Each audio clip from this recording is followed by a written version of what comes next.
This is the simple 3-step framework to generate more revenue in your existing business and to create real enterprise value so that someday you can sell this business. By the end of this video, you're going to know how to become an optimal leader, somebody that can motivate and lead their team, somebody that can handle problems day to day. 2, build a team that actually scales. Without a team, a business can never scale. And 3, putting the proper systems and structure into place so that people know what to do in the business and so that the business has a foundation from which to grow and eventually exit. If you want to generate more revenue in the business, it's not about gaining more information. We have information everywhere. You guys have information overload. It's about the implementation of the information on a daily basis. I bet most of you have bought $100 million money models, right? I bet you guys have bought so many business books, but has your business actually changed day to day? The likelihood is low if you have not implemented the information properly. And so I'm going to give you a framework on how to become somebody that can handle problems, implement this information, actually lead and motivate and build a team, and utilize these systems to scale. Now, why am I qualified to talk about this? At the beginning of COVID, I scaled a company from 4 million to 12 million in 1 year. And then as president of 10X Health the following year, we scaled from 9 million to 50 million in annualized revenue. I've utilized this exact framework to help hundreds of business owners. My most recent client, Felix, just scaled his business from 500K a month to 2 million a month in only a few short months using this exact framework. So let's dive right into it. In order to become an optimal leader, you must prepare yourself for the day each and every day.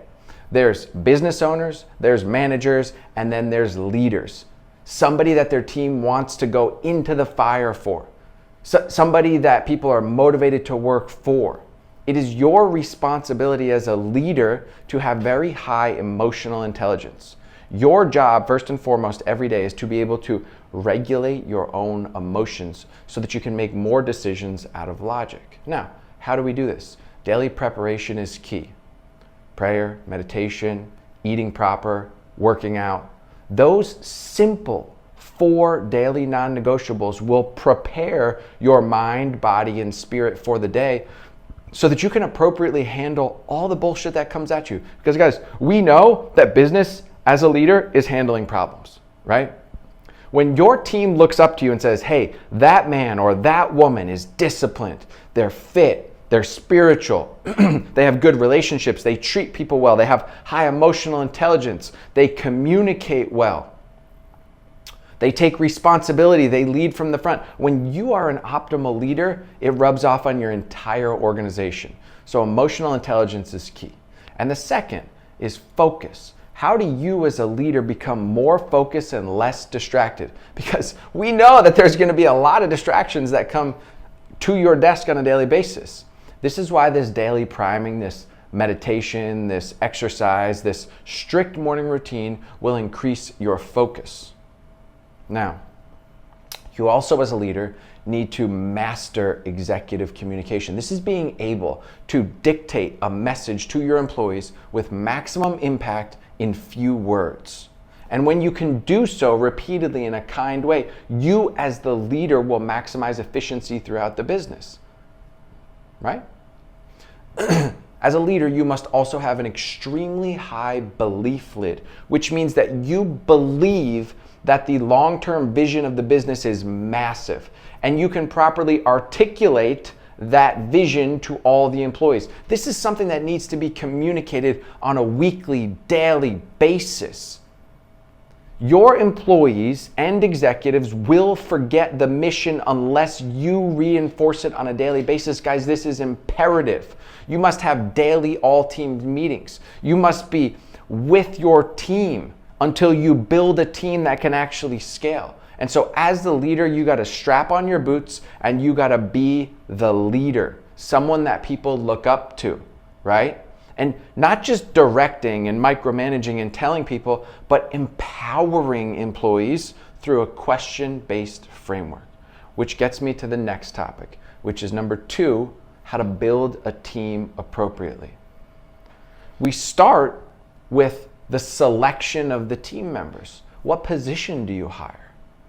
What title do you give them? How much do you pay them? What's their incentive structure? What's their long-term future look like in the business? You need to properly define all those things. And this is why working with someone like me makes this a lot easier, right? For any of you that own a business and want to scale the business and scale your team and put these systems and structures into place so that you can generate more revenue and work less in the business, you can click the link directly in this video to work one-on-one with me in my business mentorship. And I will help you define and execute this exact roadmap. Now, back to building a team. Once you've identified who the next hire is and what their position should be, their title, their pay, their incentives, and their long-term vision in the company, how do you onboard this employee? How do you make sure that this person becomes a part of the culture and the vision very quickly? Well, it's simple. Rather than just giving someone a few documents and some online quizzes and a few videos to watch, and at the 2-week mark say, okay, your onboarding is up, you need to think about this way different. That's an inadequate way to get somebody into the business.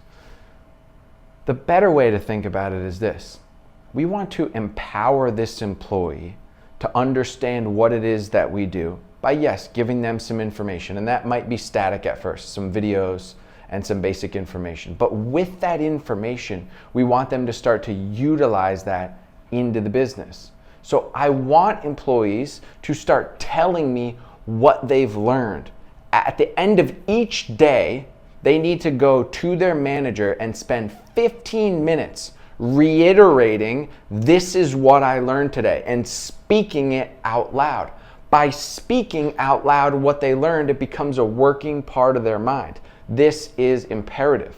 Now, in the onboarding process, I also want, whenever an employee is spending time directly with their one-on-one manager, they should not be taking notes. This is not 1984. We don't take notes anymore. We have this beautiful smartphone, okay? And the employee should film their manager. Why? One, they're going to be more focused on the conversation at hand so they can absorb and implement the information. Two, when they take a video, that feedback when they watch it is dynamic. They can see how their manager speaks. They can see how the information should be purposed. It's also auditory as well as visual. That's going to help them implement and utilize much better. Not to mention they can rewatch it 1,000,000 times. So now instead of just having static information on a piece of paper, they have dynamic information and they're reiterating that information on a daily basis, thus making it a working part of their mind and developing them into the culture of the business much more rapidly than 99% of the businesses in the world. Next, you must define what are these employees' goals. And I don't just mean goals within the business, I mean personally, professionally, financially. What does this employee want to achieve in 1, 3, 5 years? They need to write all this down on a goal worksheet and have a conversation with their manager about their goals. It is then the manager's responsibility or business owner to help them clarify each of those goals and then show them, paint a picture and a roadmap how they can achieve those goals while working at this company. Not only creating this employee ascension ladder, but then giving them benchmarks and competencies that they need to acquire and hit so that they can go into the training modules that actually teach them how to go from their current position to their ultimate position. Right? What do they need to learn to go from sales to manager to director to executive? And along the way, we need to have these reviews about how they're doing towards all their goals.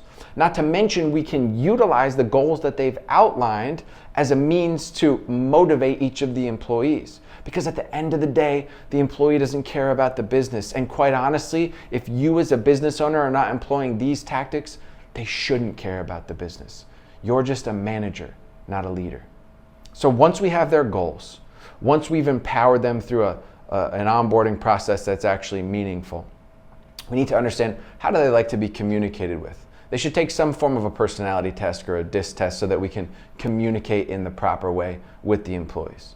Now, every employee, if they're not in sales, should have some form of base compensation and then incentive compensation, like a bonus. Okay, obviously salespeople are going to have a commissionable percentage, so they already have this. But with your salespeople, you better be running monthly, quarterly, even weekly competitions so that they actually have a challenge to drive the business forward. But for anybody else in the company, they should have this base salary and an incentive package. And in the incentive package, they should be getting paid 10 to 15% of their base salary based upon them completing certain tasks or metrics within the business that drive the business forward. I'll give you an example. Our front office coordinator. It was her responsibility to get 2 referrals, 2 video testimonials, and 3 Google 5-star reviews for the website. If she was able to complete all 7 of these, she would get 15% of her base salary. Now, is she equipped with the language and the script and the follow-up to be able to help our current clients give her a referral, a testimonial, or a review? No. So it's my responsibility to give her a script and train her on that script. Now I'm giving her a way to improve personally and professionally and achieve her financial goals. Amazing, mind-blowing in fact. Okay? I need to do this with every single employee. I used to go to our bookkeeper and say, hey, I noticed that you were closing the books 12 days into the following month. If you can close the books 5 days into the subsequent month, I'll give you 15% of your base salary. And guess what?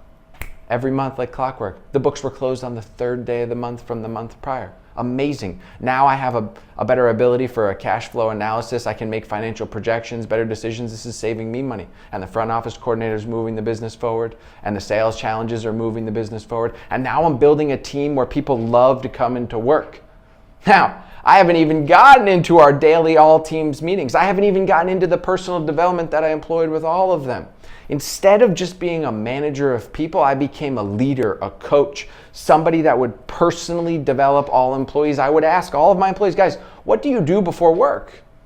Are any of you meditating or reading or journaling, working out, eating healthy? And I would help all of them develop a plan to prime their mind throughout the day. And then each and every single morning on a daily all teams meeting, I would give them information about the company, about the industry. I would help them learn a little. I would motivate them, and then I would help them prime their minds. I used to do 10 minutes of a guided meditation with my entire team every single morning. And I gave them a book called Mindset by Carol Dweck, which helped them understand that to have a growth mindset, to accept criticism and feedback and to grow was only going to help them faster achieve their goals. And I would reinforce every single day, guys, when your manager or director or owner gives you feedback about an action that you took, do not internalize that feedback as an attack on your character or your personality and think, oh, I'm no good. Take that feedback as strictly feedback on an action that you took. And actions that you take are something that you can change. And the reason that they're giving you this feedback is so that you can improve within the business can grow, you can achieve your goals, we can achieve our goals. And as a team, we do this together. Now you're building a really on fire culture, and you start promoting things like a daily walk or eating some healthy food or some mindfulness tactic, and you constantly reinforce this culture. You even put on a nice vibrational frequency music. You do things so that the employee wants to come into work. And then as a leader or as a manager, when employees come to you with problems, you tell them this, guys, business growth requires problems. So if we don't have problems, we're not growing. We want problems. But instead of bringing me problems as problems, I want you to bring me the problem with what you've identified as a potential solution. And then together we will work on that problem. If it needs to be solved in this moment, we will solve it then. If it's something that should be talked about with your manager in your weekly one-on-one meeting, put it on your weekly one-on-one sheet. And that meeting structure is another thing that's imperative. That's a whole nother conversation. Or maybe it needs to go into the weekly team meeting, right? So we help them identify the weight of the problem and how quickly it needs to be solved. So we start working on things together. Because what's the issue? Employees come to you with problem. Every problem is an immediate fire that needs to get put out. No, it's not. In fact, most problems do not need to be solved in the moment. And when we start to train our team that some of these problems are things that will be solved over time at a specific time, we create much more cohesion throughout the business. Now, here's what's imperative when someone brings you a problem. If that problem cannot be solved in the moment, you must note that problem and then follow up with that employee or as a team in a whole about what happened with that issue, even if the issue could not be solved. Because if someone brings you a problem, an employee, and you say, yeah, I'll work on that, and then you don't follow up and you don't give them any insight, you're gonna lose their trust. This is imperative, okay? So now we've developed a rock solid leader, and now we're developing a really good team with some of these frameworks that I just gave you. Third, we need to put system and structure into the business so that the business can actually scale, right?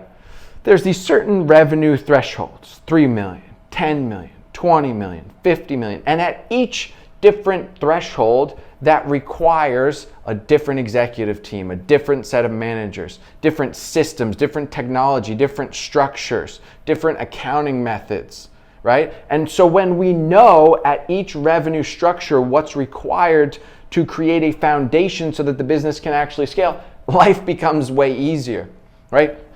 A lot of people are just building businesses layer by layer by layer, and they never built the foundation that will allow that business to scale, and then everything breaks and they wonder, hey, what happened? Well, we didn't have systems and structures into place.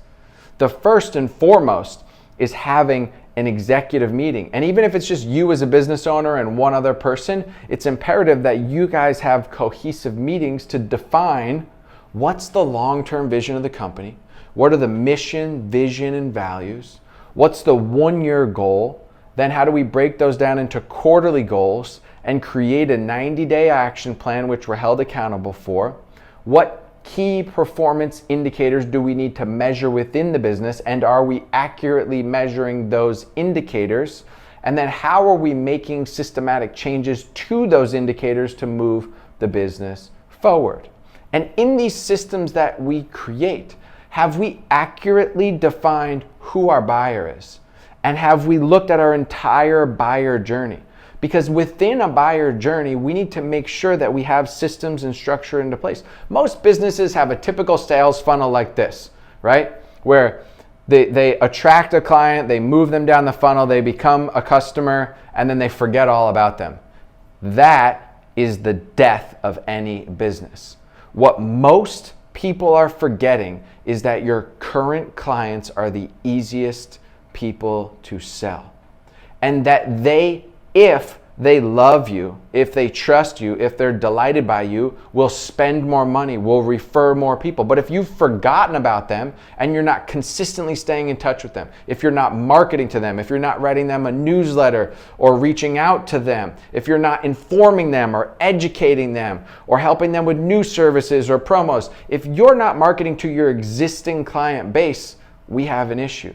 Whenever I work with business owners, the very first thing that I do before spending an additional dollar on marketing, once we've taken it out of the business, I look at all of their products or services by percentage of total, and then I look at their average order value and their customer lifetime value. And we say, hey, how can we increase customer lifetime value? Without spending an additional dollar on marketing, how can we better nurture our current clients to get them to spend more money, either by adding new products and services or spending more on the ones that we do have currently?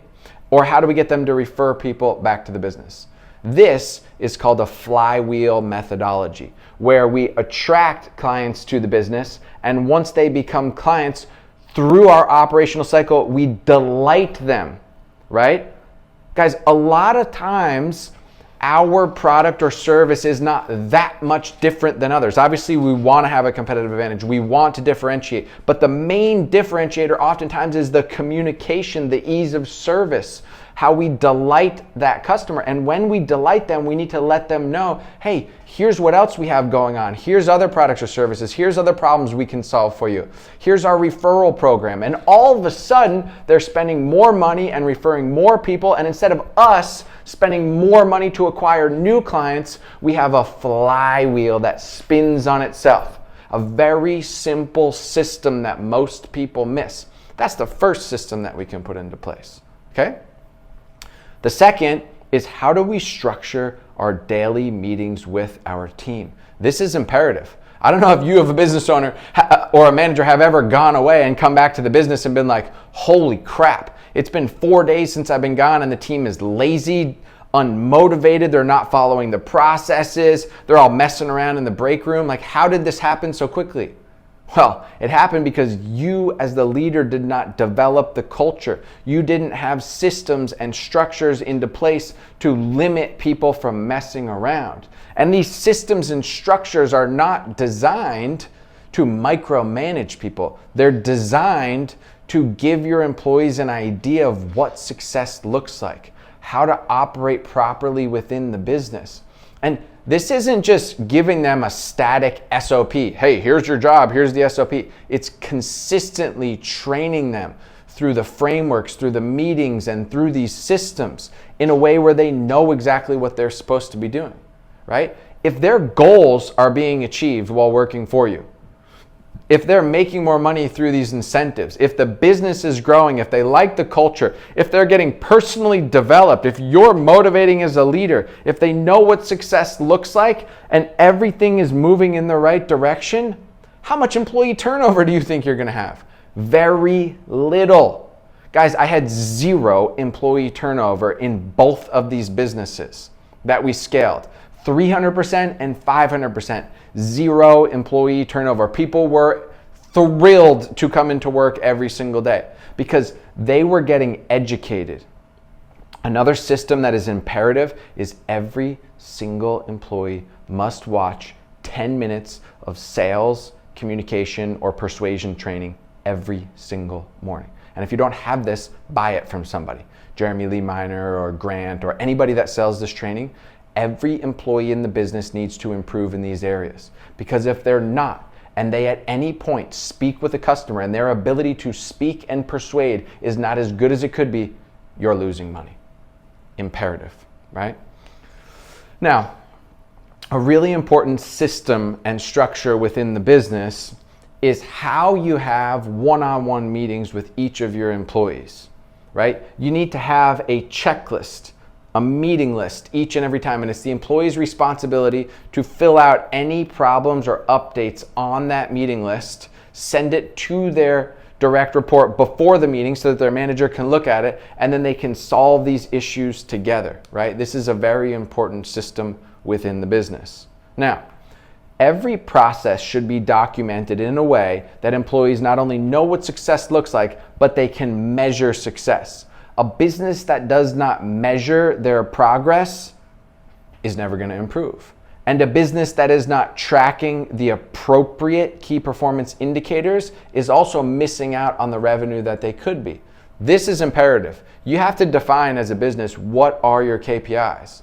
And a lot of you guys are going to do a bunch of research online and get conflicting information from Hormozi and from all these other business gurus. But when you work one-on-one with a mentor, just like I did, you will be able to define based on your business what are the KPIs that need to be measured, how do we make changes so that the business can actually scale.